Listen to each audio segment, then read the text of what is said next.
veer off the runway and burst into flames. Those are the type of emergencies. The commissioning of the collaborative arrangement for the prevention and management of public health events in civil aviation organized by the International Civil Aviation Organization (ICAO) has concluded engagement with stakeholders on the safety procedures at the Lunge International Airport. This is to ensure a safe environment for travelers using the Lunge International Airport as a point of entry meeting the international health standard in civil aviation.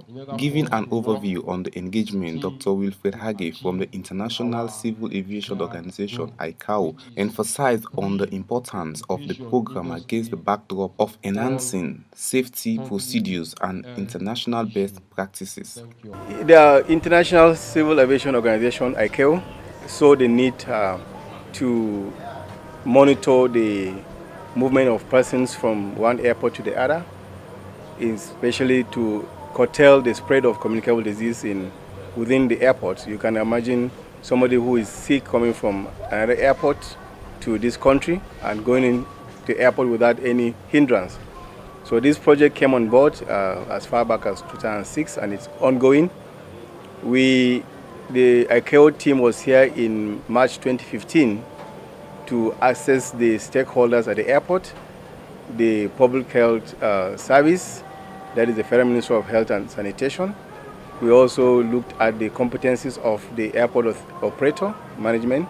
We also looked at the Civil Aviation Authority of Sierra Leone, also the Immigration Customs, ground handling companies, police, army, and all stakeholders, the air navigation service provider, the air traffic controller. So this is ongoing. Legal advisor and head of Air Transport Sierra Leone Civil Aviation Authority, Floyd Alex Davis, said that the states must always be in preparedness for potential health hazard within the aviation industry by way of preventing and addressing the likelihood of any pandemic. In 2014, we had the Ebola virus.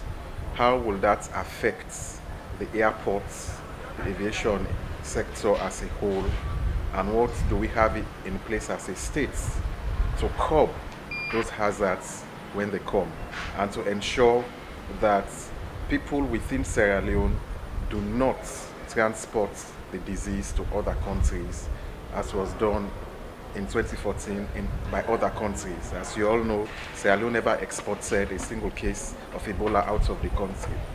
We were victims of it being imported into Sierra Leone.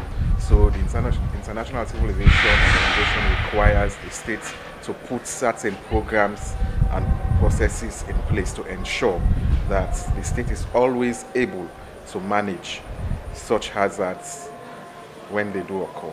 Dr. Wilfred Hage further explained the need for effective collaboration with different stakeholders in the aviation industry, thus preventing travelers from potential health risks. We are here to encourage their collaboration, to work together as a team to effectively handle any case of communicable disease that may come to Sierra Leone Airport and handle it properly so that the Sierra Leone people are not affected. You will agree with me that this is timely because of the reported incident of 3 deaths from Ebola in the Congo DRC. So this is quite good for us to come and look at the country.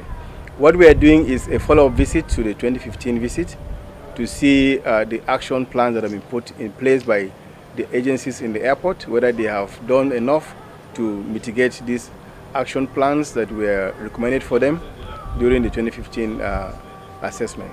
In 2014, when the Ebola outbreak struck, it challenged the health infrastructure in the country that speaks to the need for building a more resilient health sector.